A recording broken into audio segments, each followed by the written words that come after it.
How's the royal family? I pray that everyone is doing well. Well, my royal family, I'm going to speak on our queen here, like many have spoke on, about her tragic death again in the streets of America. And we are under great siege. And so I sat on it for a few days because I have an article that I'm going to read to the royal family, and I have 2 videos that I'm going to present. And the word to keep on your frontal lobe is gentrification. Now, before I read the article, when I first heard the story, I didn't put 2 and 2 together right away, but some of the things that I was hearing in this outright slaughtering sound very familiar to me. Now, if anybody's new to the True Royal family or True Royal, I had been doing a series of videos where down in Chicago, there had been quite a few police raiding homes, and the common denominator was every time they would raid these homes, there would be children, our royal babies, and they were very vicious, they were very nasty, and very unforgiving about how they got down. They went as far as one of our royal sons, I think it was his 6th birthday, they even slammed the cake on the floor, dug holes in the walls and in the ceilings, and pulled guns on these children. And the thing that was the same was whoever they were looking for, it would always turn out that that person had been in jail for a long, long time. Some of them didn't even live there. They would visit. They may have been related to somebody or something like that. In some cases, they did live at these houses. And I was thinking to myself, the type of technology that we have, how can you continue to keep messing this up? And so the former chief of police that was fired in Chicago, he didn't give a damn one way or the other. And I was glad when they got rid of his ass, because I knew karma was on him, because he just would not step up to the plate, and there's these children that look like his children, but we're not surprised with these gatekeepers. They are being dealt with. Everyone is being dealt with when you do anything negative to the royal family. So now we have our beautiful queen here, Breonna Taylor, and her very warrior, brave boyfriend did the best that he could to protect her. And we will hear his voice today. But before we get into the 2 videos, I have an article to read to the royal family.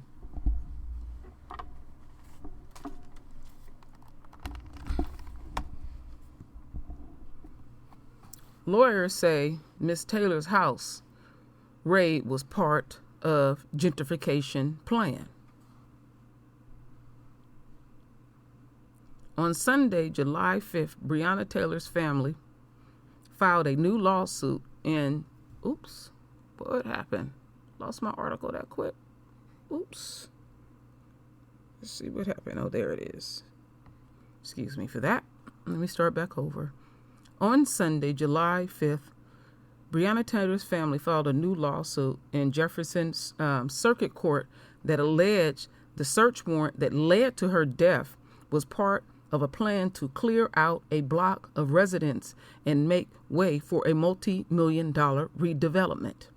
To speed up the area's gentrification, the place-based investigations police squad deliberately misled narcotics detective to search a home on Taylor Street under the impression that the area housed extremely dangerous criminals and drug rings, lawyers now claim.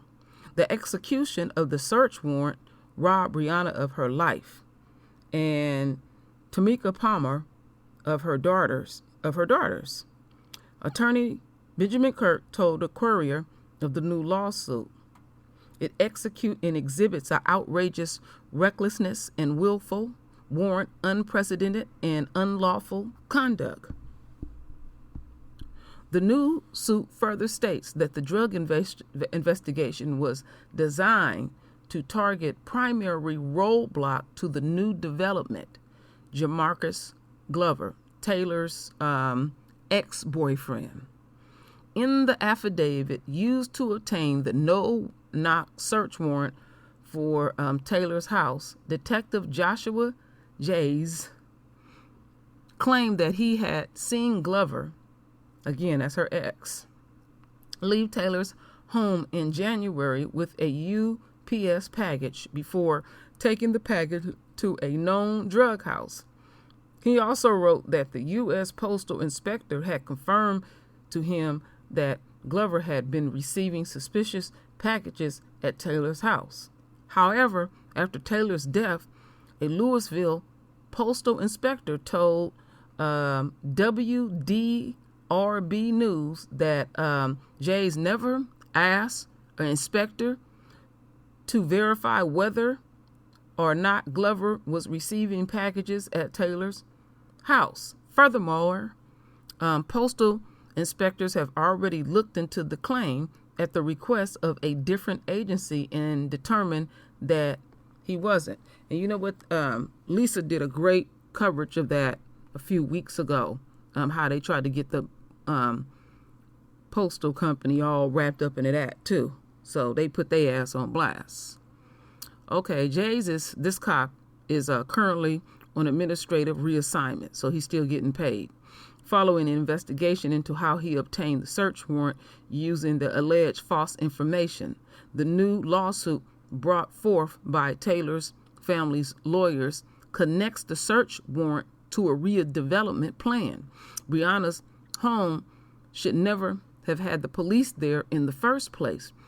When the layers are peeled back, the origin of Breonna's home being raided by the police start with a politician need to clear out a street for a large real estate redevelopment project and finish with a newly formed road police unit violating all levels of policy, protocol, and policing standards, the lawsuit reads.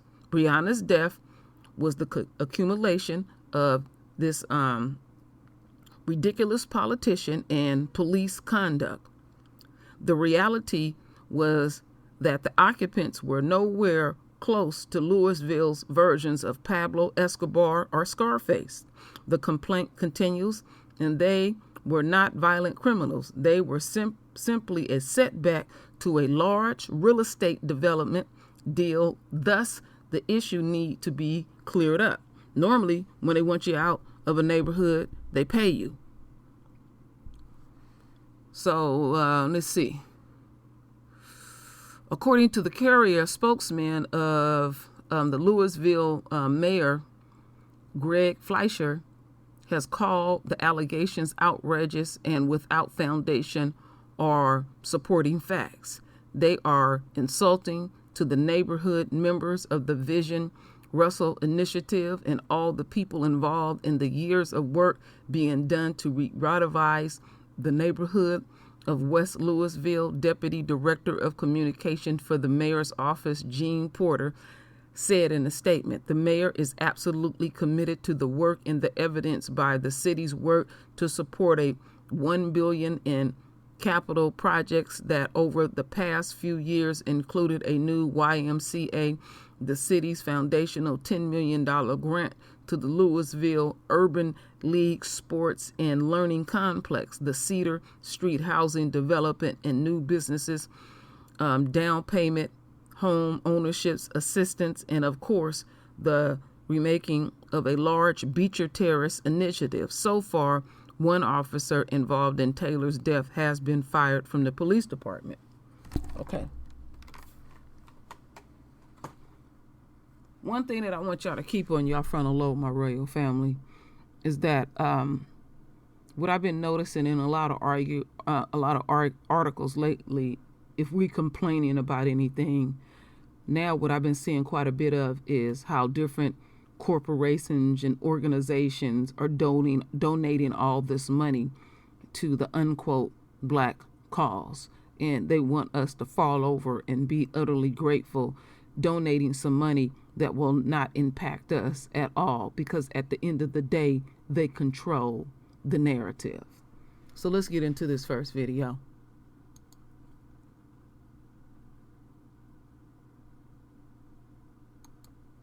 City Council now plans to investigate how the mayor responded to the deadly police shooting of Breonna Taylor. Taylor was killed back in March in what her family calls a botched police raid. It added fuel to the worldwide protest against police brutality in this country, and one of the 3 officers involved has since been fired, but no criminal charges have been filed against him. That officer is appealing his firing, saying it was unjustified. Last week, we spoke with Breonna Taylor's mother, Tamika Palmer, who has now filed a wrongful death lawsuit. She was in tears talking about the support that she's received. What would be most helpful to you at this time? To continue to say her name, like I said, we're still just in the beginning. There's still so much work to be done. So just please continue to say her name. Please continue to march and demand justice.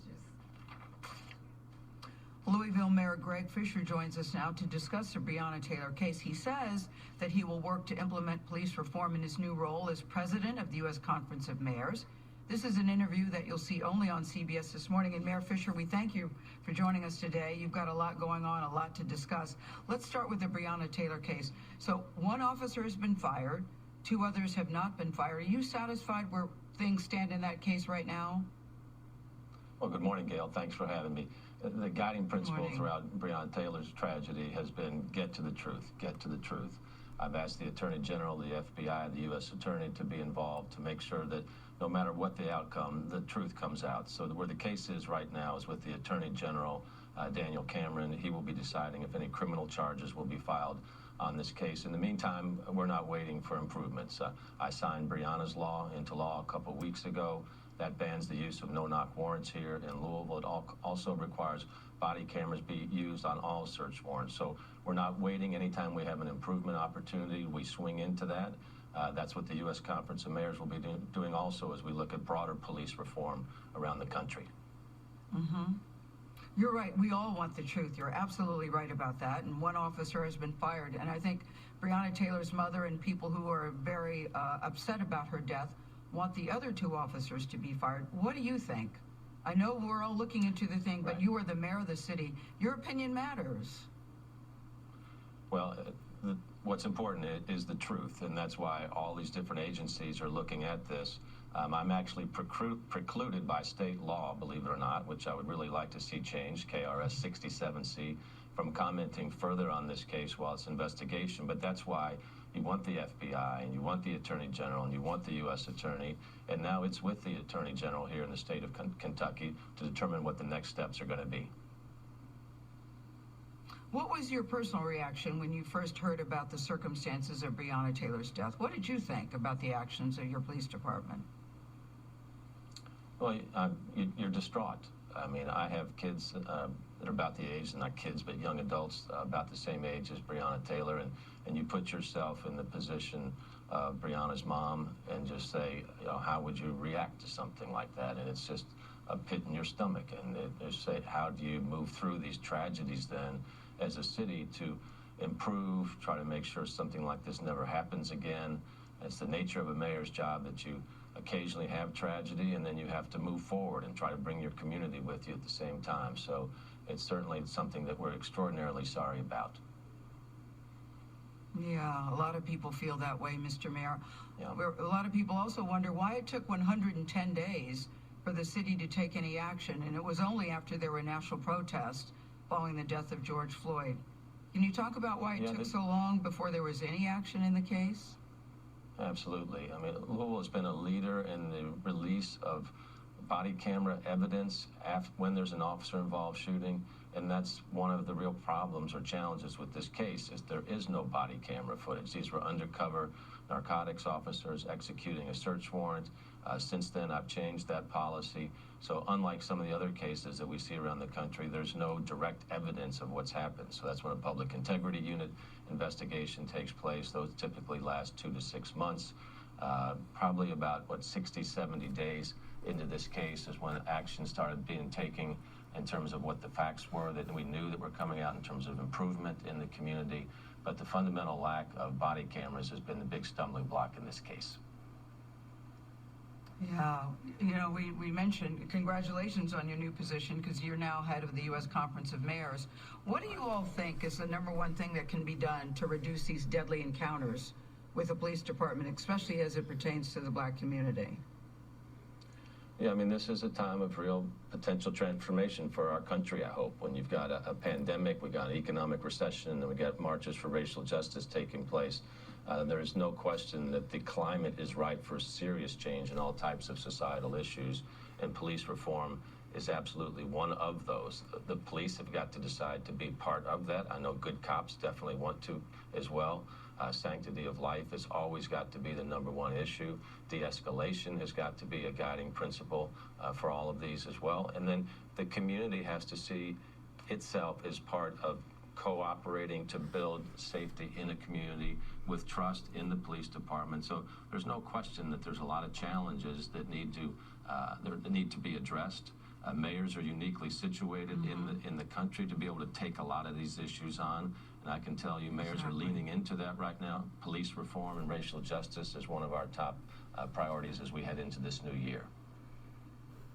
Well, Mayor, it seems like a tough time for you. I'm thinking if you feel like you're wearing gasoline underpants, because you've got the police department on one hand demanding your resignation. They say they feel underappreciated, unsupported.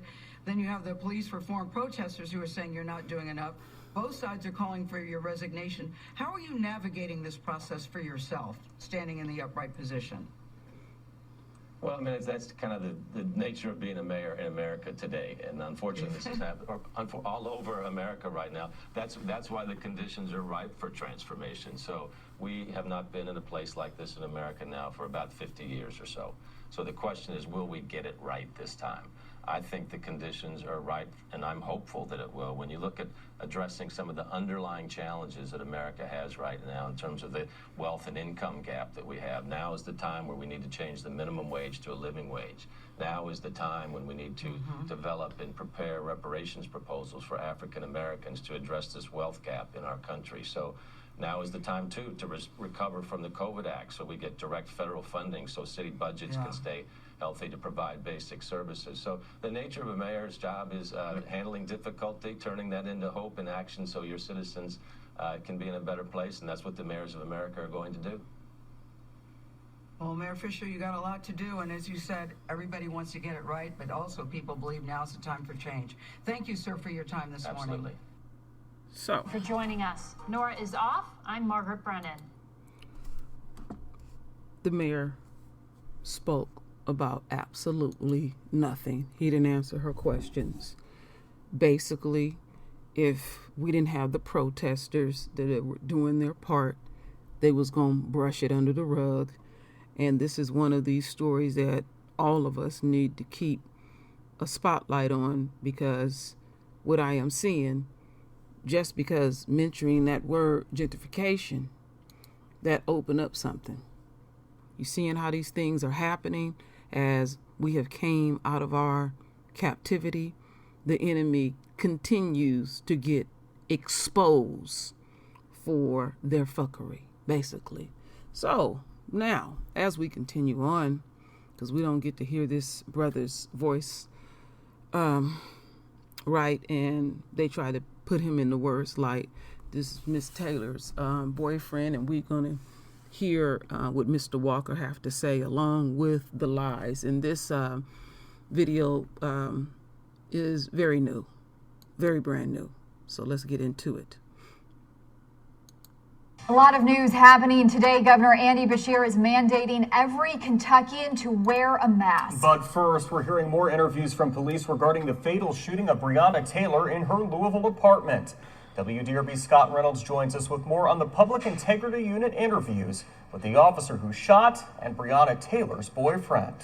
It was around 12:30 in the morning, March 13th, when Sergeant Jonathan Mattingly and other police served that no-knock warrant at Taylor's apartment.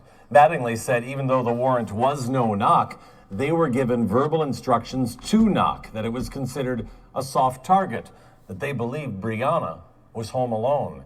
Mattingly said after 5 or 6 different knocking episodes over 45 to 60 seconds and yelling, "Police, search warrant," repeatedly, there was no answer. Then they ordered to ram down the door. Mattingly says it took 3 tries, and once it opened, he went in and ended up facing Taylor and her boyfriend, Kenneth Walker, about 20 feet away down a hallway. And there's the male and a female. The male's closest to the door, so he's to my right. And as I turn the doorway, he's in a stretched out position with his hands with a gun. And as soon as I clear, he fires. Boom. And it was almost like at the shooting range where two things flip at the same time and you got to shoot, no shoot. But I mean, they were like shoulder to shoulder. My mind's going, this ain't right. You know, something's off here. Because all the doors I've made entry in, I've never seen this. As soon as the shot hit, I could feel the heat in my leg. And so I just returned fire. I got 4 rounds off. And it was like simultaneous. It's boom, boom, boom, boom, boom. And then I went back and went down on the side of the door and then reached around. And I think I got 2 more off around the corner of the door. And then I could really feel the blood in my leg. So I reached down and felt it, and my hand was full of blood. And I knew it had hit my femoral at that point. Mattingly says he was the only officer who fired at that time because the other officers were behind him and would have hit him. He managed to slide out of the apartment and says he later heard more gunfire. Now, for Kenneth Walker's account of what happened, he says Breonna had dozed off after watching TV with him, and there's a loud bang at the door. Walker says Breonna woke up and said, "Who is it?" with no response. Walker says they started putting clothes on, and Breonna shouted at the top of her lungs, "Who is it?" Still no response, he says. So Walker says he grabbed his gun that he was licensed to carry. He says it was unloaded, but he put one in the chamber when he heard that banging at the door. When we get out of the bed or whatever, like walking towards the door, the door comes off the hinges. So I just let off one shot. I still can't see who it is or anything. So now the door's flying open. I let off one shot, and then all of a sudden there's a whole lot of shots. And we both just dropped to the ground, and the gun fell right over there. And I kicked it because I'm scared to death. Now we're seeing lights and stuff. So it's looking like, okay, it's the police, and there's a lot of yelling and stuff. Walker said he fired just that one shot that he considered a warning. "I don't know who's coming through this door. The door just got kicked off the hinges, so I'm scared," he told officers. One shot, boom, and then there were a lot of shots. Walker said he called 911 and Breonna's mom, still not knowing it was police who had entered the apartment. More of these police interviews coming up tonight on our evening news. There are about 2 hours of interviews with Kenneth Walker and Sergeant Mattingly. You can hear it all on our website, WDRB.com. Scott Reynolds, WDRB News. All right, my royal family. A lot of news happening today. Governor Andy Beshear is mandating every Kentuckian to wear a mask. But first, we're hearing more interviews. Excuse me for that, my royal family. So I will be making a point going back to that station so we could hear more of the continuous lies. When Mr. Walker spoke, he waived his Miranda rights and just spoke at that particular time, and we know that they had charged him with murder, and eventually they did drop the charges. And we see they have taken it out of the DA's hand, and Terrin Rain, a few other people, but I know for sure Terrin Rain did cover the DA, and we know what he's all about, because we pretty much run the same circles, and it's just all tragic. And I want to speak just a little bit on gentrification. Gentrification is not going to work. And the reason why it's not going to work is because, how can I put it? Let me use San Francisco for an example. Since I live here in the Bay Area, grew up in San Francisco, they have ran a lot of families out of San Francisco. And you have your .comers, and then you have the gay community. and they're not producing. And in order for a community to really thrive, you have to produce. So they have closed down a number of schools, and they follow where the families go, and that's where the federal dollars go. San Francisco is not a family-oriented type of town anymore. And even though when we hear that word gentrification, some people brace, and they do make an attempt. But I've known a number of, unquote, gentrified communities that they didn't have children. And I've been saying this for the longest. Eventually, I guess they will report it. Maybe I should look into it a little bit deeper. But gentrification is not going to work if, unquote, the enemy is not producing. You have to have children in order for a community to thrive. Now we have coronavirus, and these plagues is knocking folks down left and right. So back to our queen and her king, who we know is in a state of grieving. It all makes sense to me now. When I was reporting, I think I reported about 4 or 5 stories about them in Chicago banging down doors, pulling guns on babies and everything. And I never thought that it has something to do with gentrification. But now it makes a lot of sense when I started tying it in all together, where, people would feel some kind of way and be so nervous after having guns pulled on their royal babies and want to get up out of those communities and everything. Like I said before, there was a space and time when they wanted a community, they just pay you off to get up out of there. Now they saying, the hell with that. We're going to pocket that, use the cops to terrorize black folks as usual. And if we got to kill a few, oh well, they have spilled our blood, our royal blood before, and they don't mind spilling it again. Well, now there is a day of reckoning for the enemy and the enemy supporters. Spilling our blood is going to be quite painful to any of y'all that do it. Even think about what I'm saying. The ones y'all come over here and sneak and listen. Even thinking about doing anything to us in a nefarious fashion will greatly cost you. I have spoke this in the universe, and it will continue to come true. So my heart goes out again to Mr. Walker and Miss Taylor's family. What a shame. So my royal family, render your voice with your beautiful divine words. And as always, my royal family, I thank you for your love. I thank you for your support. And with that said, Ashe.